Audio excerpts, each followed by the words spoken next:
Hello and welcome to What the F*** Just Happened Today, your essential guide to the daily shock and awe in national politics. I'm Joe Amditis. Let's get to it. It's Thursday, April 15th, 2021. Welcome to day 86. The Biden administration imposed sanctions on Russia for alleged interference in the 2020 presidential election, as well as the cyber attack against U.S. government and corporate networks, the illegal annexation and occupation of Crimea, and other human rights abuses. The administration sanctioned 6 Russian technology companies that supported hacking operations run by Russia's intelligence services and expelled 10 intelligence officers working under diplomatic cover in the United States. The White House formally declared the Russian intelligence service SVR responsible for the hacking known as SolarWinds. The Treasury Department also sanctioned 32 entities and individuals for carrying out Russian government-directed attempts to influence the 2020 U.S. presidential election and other acts of disinformation and interference. It also sanctioned 8 individuals and entities associated with Russia's action in Crimea. The White House said the sanctions were intended to impose costs on Russia for actions by its government and intelligence services against U.S. sovereignty and interests. Meanwhile, the Treasury Department said that Paul Manafort's associate and former employee provided the Russian intelligence services with sensitive information on polling and campaign strategy during the 2016 election. Konstantin Kilimnik was one of 16 people who were sanctioned for attempting to influence the 2020 presidential election at the direction of the Kremlin.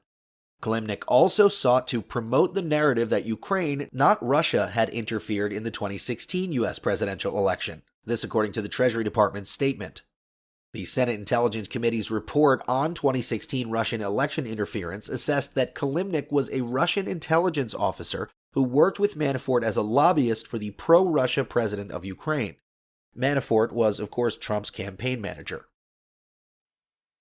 Moving on, the House Judiciary Committee voted to recommend the creation of a commission to study the issue of paying reparations to the descendants of slaves in the United States. The commission would also consider a national apology for the harm caused by slavery. It's the first time the committee has acted on the decades-long effort to advance the measure to the full House. Neither chamber of Congress, however, has committed to a floor vote.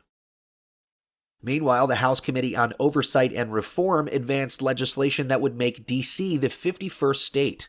The full House is expected to pass the Washington, D.C. Admission Act possibly as soon as next week for the second consecutive year. The bill, however, is likely to face significant hurdles in the Senate, where it needs the support of 60 senators to advance. Democrats also introduced legislation to expand the Supreme Court from 9 to 13 justices. Senator Ed Markey said, "The court is broken, and make no mistake about it, the court is broken because Senator Mitch McConnell, his Senate Republican colleagues, and Donald Trump broke it." Nancy Pelosi, however, said she has no plans to bring it to the floor, adding that she supports Biden's recent move to create a commission to study the possible expansion of the Supreme Court. And finally, CNN reports that Biden hasn't raised the Trump-era refugee cap because of political optics. One Democratic aide said Biden hasn't signed off on the refugee program yet because he wants to preserve his options. White House Press Secretary Jen Psaki says Biden is committed to raising the refugee ceiling but refused to provide a timeline. In February, Biden's State Department said it planned to expand the Trump cap, set at 15,000 refugees, to up to 62,500. As of March 31st, only 2,050 refugees have been allowed to resettle in the United States, putting the Biden administration on track to accept the fewest number of refugees this year of any modern president, including Trump. That's all for now. You can find the links and sources for all of these stories on the main website. And as always, visit whatthefjusthappenedtoday.com for the latest news and headlines. Until next time, I'm Joe Amditis.